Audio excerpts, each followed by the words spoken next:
여기 우주왕복선 헤르메스를 타고 화성 탐사에 나선 6명의 우주인이 있습니다. 지구와 화성이 가장 가까울 때 거리는 약 5,600만 킬로미터. 비행시간만 8개월이 넘습니다. 아시달리아 평원에서 탐사 활동을 하던 대원들은 예상보다 강력한 모래폭풍을 만나 긴급 귀환 결정을 하게 되는데요. 주인공 와트니는 우주선으로 가던 중 불의의 사고를 당하게 되고 홀로 화성에 남게 됩니다. 구사일생으로 살아남은 그는 지구에 구조 요청을 하기 위해 오래전 남겨진 무인 탐사선 패스파인더를 찾게 되고 영상 메시지를 통해 나사와의 교신에 극적으로 성공하게 됩니다.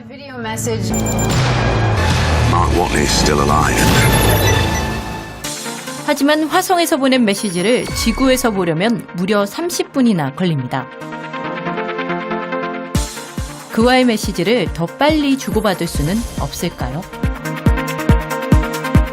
지금 마크 와트니에게 가장 필요한 것은 초광대역 주파수입니다. 주파수 대역폭을 크게 넓히면 대용량 데이터를 더욱 빨리 보낼 수 있기 때문인데요. 차 100대가 1차선 도로를 달릴 때보다 4차선 도로에서 달리는 것이 더욱 빠른 것과 같은 이치입니다. 지금부터 이야기할 차세대 통신인 5G 또한 바로 이 초광대역 주파수를 통해 우리에게 영화 속 상상을 현실로 만들어줄 겁니다.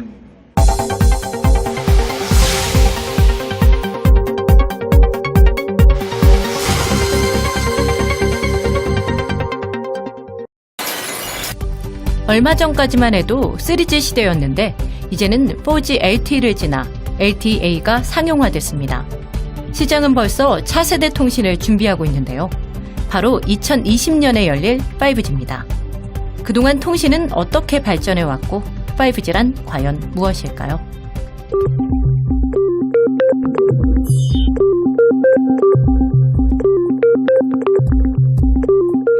1세대 이동통신 주인공은 음성통화만 가능했던 카폰. 한 대 가격이 400여만 원으로 폰이 승용차보다도 비싸 귀족폰으로 불렸습니다. 이후 자동차 밖으로 나온 휴대전화는 벽돌을 연상시킬 만큼 컸습니다. 소련 전 대통령인 고르바초프가 사용하는 모습에 인기를 끌기도 했죠. 2세대 통신의 특징은 음성 신호를 디지털 신호로 전환해서 사용하게 됐다는 겁니다. 이로써 음성뿐만 아니라 문자와 같은 데이터 전송도 가능해졌습니다. 1세대 이동통신을 한마디로 줄여서 이야기하면 특정 사람들을 위한 음성 이동통신이었다라고 설명할 수 있고요. 2세대 이동통신 같은 경우에는 똑같이 그 서비스는 음성 서비스입니다. 그런데 1세대에 비해서 그 단말기 가격이라든지 서비스 이용료가 상당히 저렴해졌기 때문에 모든 사람들이 이용할 수 있는 음성 서비스였고요. 스마트폰 세상이 오게 된 것이 바로 3G, 3세대입니다. 애플의 아이폰이 스마트폰 시대를 활짝 연 대표적인 제품이죠. 3세대 이동통신이 오면서 가장 좋아졌던 거는 물론 음성, 그 다음에 문자 메시지뿐만 아니라 영상통화가 어느 정도 가능하게 됐다. 그리고 모바일 컨텐츠를 다운받을 수 있고 아주 좀 약하지만 그래도 데이터 서비스가 어느 정도 가능하게 됐다라는 부분이 그 3세대 통신의 정의라고 할 수 있겠습니다. 인터넷과 멀티미디어가 가능하긴 했지만 실시간으로 즐기기엔 좀 느려서 속이 터졌는데요. 4세대부터는 언제 어디서든 인터넷 접속은 물론 게임을 할 수 있게 됩니다.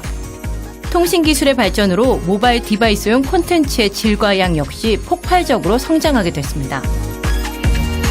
지금의 4G만으로도 통신을 이용하는 데 불편하진 않습니다. 이 정도 속도면 충분하다는 생각마저 드는데요. 왜 4G에서 5G로 발전하려는 걸까요? Individual person, something that 5G will enable, which is not really possible with current day 4G, is, for example, a seamless virtual reality. That if you want to have a virtual reality discussion with somebody, so you actually really feel like you are there, you need huge bandwidth, so very lot of data, and also you need very low delay.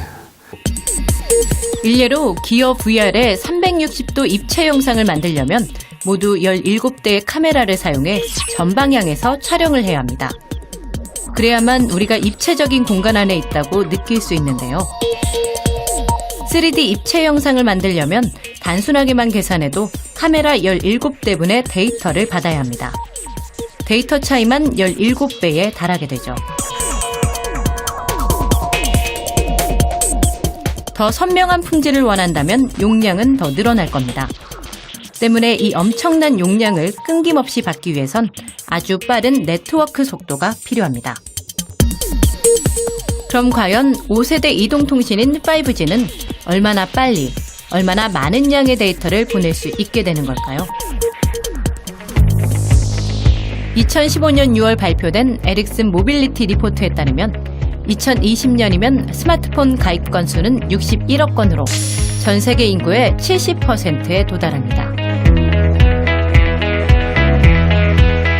또한 광고나 뉴스 등 온라인 콘텐츠의 확대로 모바일 비디오 트래픽은 연간 55%씩 성장해 2020년까지 전체 데이터 트래픽의 60%를 차지할 전망입니다.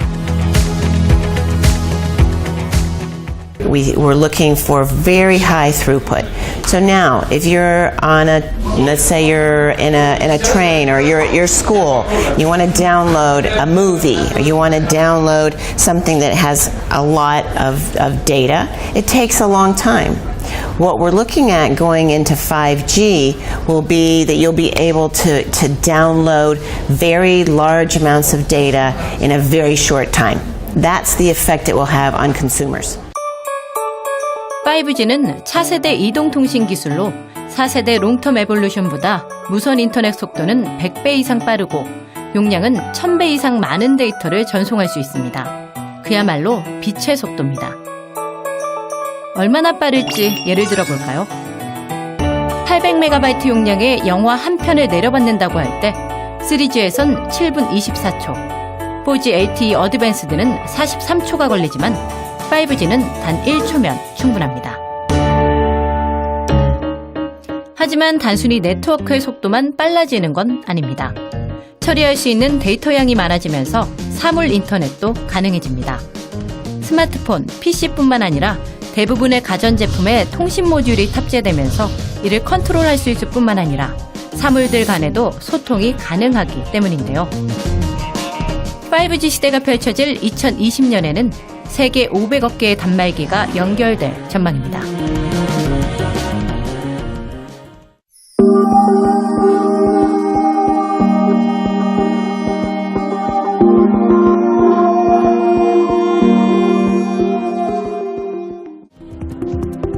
아침에 일어나면 저절로 커튼이 열리고 TV를 통해 교통 상황을 체크합니다. 씻으면서 거울을 통해 날씨와 메시지도 확인할 수 있습니다.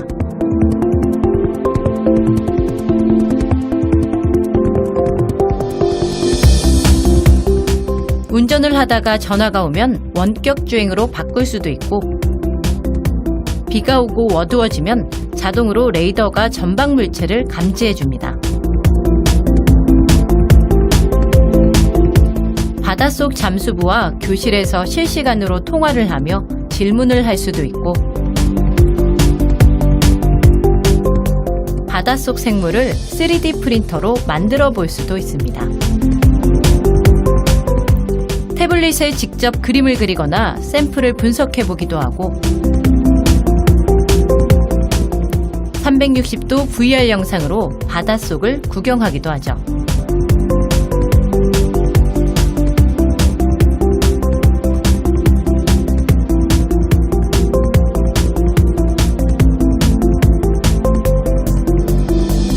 학교 체육관에서 커다란 고래를 홀로그램으로 만날 수도 있고요. 쇼핑센터에 들어서면 자동으로 의상을 골라주기도 합니다. 멀리 있는 환자를 원격으로 진료할 수도 있죠. And then, as I say, I think it goes beyond that into a whole range of potential services, some of which we just won't be able to imagine, but whether that's around medical or transport or home automation, and the way in which lots and lots of devices that were previously unconnected will be connected and controlled by our mobile handset. 5G 핵심 기술에 대해 아직까진 국제적으로 정해진 바가 없습니다. 현재는 5G 기술 표준화의 백가쟁명 시대라고 할 수 있는데요. 스위스 제네바에 본부가 있는 이곳 국제전기통신연합에서 5G 시스템의 평가와 규격을 정하게 됩니다. 현재에도 5G 주파수를 결정하는 회의가 열리고 있는데요. 2020년이 되면 5G 표준화 규격을 발표할 예정입니다. 국제전기통신연합 ITU는 1865년에 만들어진 전 세계에서 가장 오래된 국제기구입니다. 세계 전파통신회의는 ITU 회의체 중 하나인데요. 전파를 어떻게 쓸지에 대해 국제조약을 맺는 회의로 매 4년마다 개최됩니다. 스위스 제네바에서 4주 동안 열린 2015년 세계 전파통신회의에서 우리나라를 포함해 191개 나라는 열띤 토론을 벌였습니다. 5세대 이동통신에서 쓰일 주파수를 결정하기 위해서인데요. 지금까지는 800MHz에서 2.6GHz 사이 대역이 통신용으로 이용됐지만 이번 회의를 통해 24.25GHz부터 86GHz 대역 내에서 5G 주파수를 확보하자는 의제를 협의하에 채택했습니다.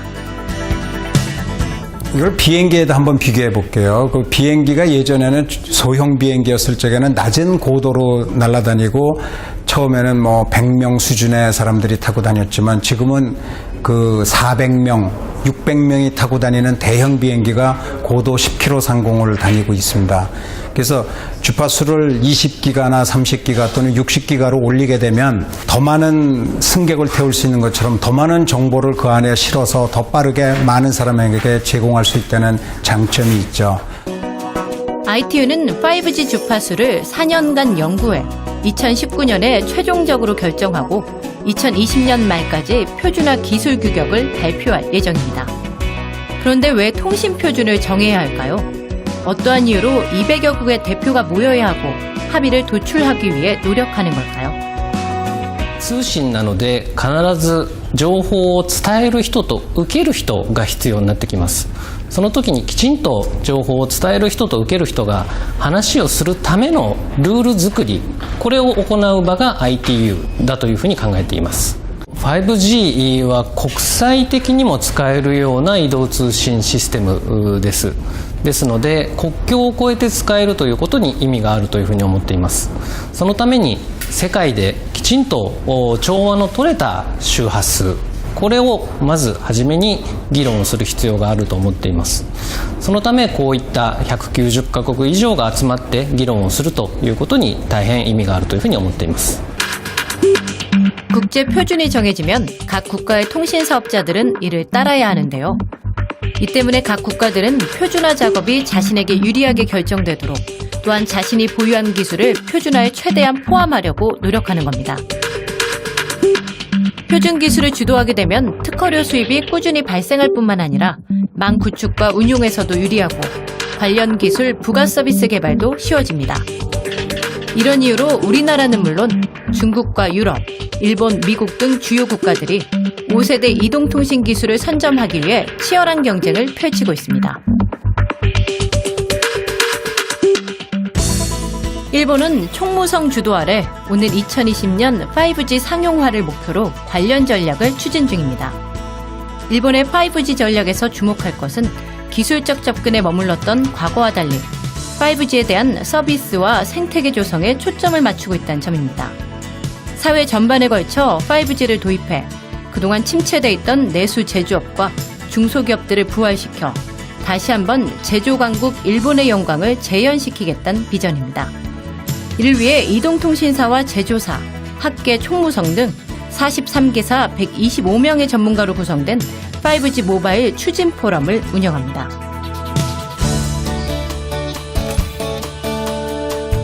중국 정부는 5G 시대 선점을 위해 민관 합동 조직인 IMT 2020 추진그룹을 결성했습니다. 여기에는 공업정부화부와 국가발전개혁위원회, 과학기술부 등 3개 정부부처와 차이나 모바일, 화웨이 등 민간기업과 학계가 참여하고 있습니다. 사실 중국은 3, 4세대 이동통신 표준 선정 작업 때만 해도 기술력 부족으로 별다른 존재감이 없었습니다. 하지만 빠르게 기술 격차를 좁혀오면서 5G 표준 선정 작업만큼은 중국이 주도하겠다는 목표입니다. Currently, China still is a developing country. In this case, we need to speed up our progress of industry. Now, information technology or information area give people, especially give developing country, a special opportunity. 5G support information. Information combined with manufacture and different industry will help every kind of industry develop much faster than traditional way. So in Chinese situation, 5G is especially important. 5G에서 강력한 다크호스로 떠오른 중국. 5G 표준을 중국이 주도하면 향후 전 세계 첨단 산업을 좌우할 핵심 기초 기술을 중국이 장악할 수도 있습니다. 세계의 공장이었던 중국이 세계 최고의 기술 강국으로 도약하게 되는 셈입니다.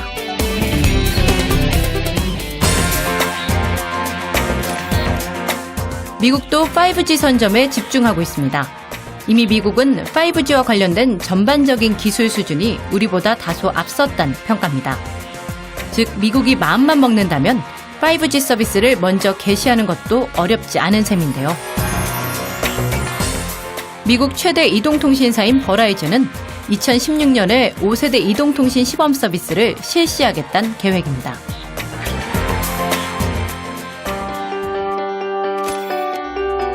유럽도 2020년 이전에 5G 기술을 시연하겠다는 목표입니다. 1세대 이동통신은 음성통화만 가능했던 아날로그 통신 시대를 말합니다. 우리에겐 카폰이나 벽돌폰으로 더 유명하죠. 이세 주로 상용화됐던 기술 표준 가운데 하나가 바로 NMT인데요. 이곳 스웨덴을 포함해 북유럽 5나라인 노르딕 국가에서 개발한 겁니다. 이를 바탕으로 핀란드의 노키아나 스웨덴의 에릭슨은 일찍이 세계적인 휴대폰 제조업체가 될 수 있었습니다. 스웨덴은 무선통신 기술이 처음으로 상업적 성공을 거둔 나라입니다. 3G 이후 산업이 국가 주도에서 민간으로 넘어갔지만 아직까지 그 명성과 노하우는 계속 유지되고 있습니다. 이곳 스웨덴 왕리 공과대학은 산학협력을 통해 여러 가지 혁신 프로젝트를 진행 중인데요. 특히 경제적 효용을 극대화할 수 있는 5G 기술 적용에 중점을 두고 있습니다. 5G is both technologies, and but it's also system architecture. It is in many cases we have the technologies. It's a matter of combining them in an efficient way, so I think the key challenge for us is to combine them in such a way that it becomes affordable, it becomes energy efficient. Because most of the technical solutions that we discuss now. 우리 정부 또한 과감한 투자로 5G 경쟁에서 확실한 우위를 점한다는 전략입니다. 미래창조과학부는 2020년까지 세계 단말 시장 1위, 장비 시장 점유율 20%, 국제 표준 특허 경쟁력 1위, 일자리 16,000개 창출을 목표로 하고 있습니다. 이를 위해 민관 공동으로 기술 개발과 5G 생태계 환경에 투자한다는 계획입니다. 미래창조과학부는 5G 기술 개발을 위해서 2020년까지 약 6천억 원 정도를 투자할 계획인데 민간 분야에서는 그보다 더 훨씬 많은 한 10배가량의 자금이 투입될 것으로 이렇게 예측을 하고 있습니다. 저희가 사실은 1980년도 이동통신 후진국에서 CDMA 상용화 또 LTE 어드밴스드 상용화를 통해서 이동통신 강국으로 거듭났는데 5G에서도 세계를 선도함으로써 우리나라가 이동통신 분야에서 최강국의 위치를 굳건히 하고 이를 토대로 좋은 서비스와 좋은 일자리들이 많이 나오게 하는데 정부는 최선의 노력을 다하도록 하겠습니다. 이에 앞서 2018년 평창 동계올림픽에서 5G 시범 서비스를 선보이겠다는 목표입니다. 기술 표준이 2020년 말에 결정되는 것을 감안하면 2년이나 먼저 시범 서비스를 선보이는 셈인데요. 시범 서비스를 성공적으로 구현하면 관련 기술이 국제 표준으로 채택될 가능성이 높아지기 때문입니다. 이에 통신 공식 파트너인 KT는 평창 동계올림픽에서 5G의 성공적 시연을 위해 사활을 걸고 있습니다. SK텔레콤 또한 5G 세계 최초 상용화를 노리고 있습니다. SK텔레콤은 삼성전자와 에릭슨, 노키아, 인텔 등 IT 업계의 글로벌 강자들과 손잡고 5G 글로벌 혁신센터를 구축했습니다. 이곳을 기반으로 세계에서 처음으로 2017년부터 5G 시범 서비스를 제공하겠다는 목표입니다. 5G 혁신센터는 이제 5G 시대에 필요로 하는 네트워크, 그다음 플랫폼 서비스를 이제 새롭게 선보이는 곳이고요. 그래서 기술과 이제 아이디어를 가진 어떤 플레이어라도 같이 들어와서 개발하고 고민할 수 있는 그런 플레이그라운드의 역할을 하는 게 목적입니다. 각국은 5G 선점을 위해 정부 차원의 준비와 함께 장비 업체와도 다각도로 협력하고 있습니다. 장비가 있어야 네트워크를 구축하고 통신사가 서비스를 할 수 있기 때문입니다. The kind of equipment that your personal device actually communicate, the kind of equipment that is on the other side of the link. So, and it's kind of a lot of radio equipment, things that, but I mean essentially the thing that the device communicate directly, but also a lot of other equipment that is further back in the network that ensures that you can move around with your device, that ensures that you have a secure connection. So there's a lot of different equipment that the end user does not see. 이들 장비 업체는 5세대 이동통신 개발을 위해 어떤 노력을 기울이고 있을까요? 세계 네트워크 장비사를 직접 찾아가 봤습니다. 전 세계 무선 트래픽의 40%가 에릭슨의 통신 장비를 통해 전송됩니다. 세계 최고의 통신 장비 제조사라고 할 수 있는데요. 에릭슨 또한 5G 시대를 대비해 대규모 연구 개발은 물론 여러 산업군과 협력하고 있습니다. 에릭슨은 사람과 사물 등 모든 것이 네트워크로 연결돼 다양한 혜택과 가치가 창출되는 네트워크 사회를 미래 비전으로 삼고 이를 가속화하고 있습니다. So if I cover this now, you can see that it goes down a little bit. This goes down a little bit because I cover it. We are engaging a lot with the new industries that we see. So we are engaging with the sort of car manufacturing industries, and we are engaging with agriculture industries. We are engaging with mining industries and bicycle industries, just for us to understand the new requirements that those industries have, so in order for us to be able to set the right standards for them to be able to utilize our system and our networks. Then it's not just about doing standards, it's also a lot by doing products or early commercial testing systems like we're doing with our test beds in order to convince these industries that our technology. 이 가운데 가장 중요한 요소로는 모빌리티를 지목하고 있는데요. 앞으로 주파수와 고성능 구현을 통해 사용자 경험을 향상시키고 ICT를 통한 비즈니스 가치와 새로운 기회를 창출하겠다는 목표입니다. 이를 위해 에릭슨은 매년 25억 달러에 가까운 돈을 연구 개발에 투입하고 있습니다.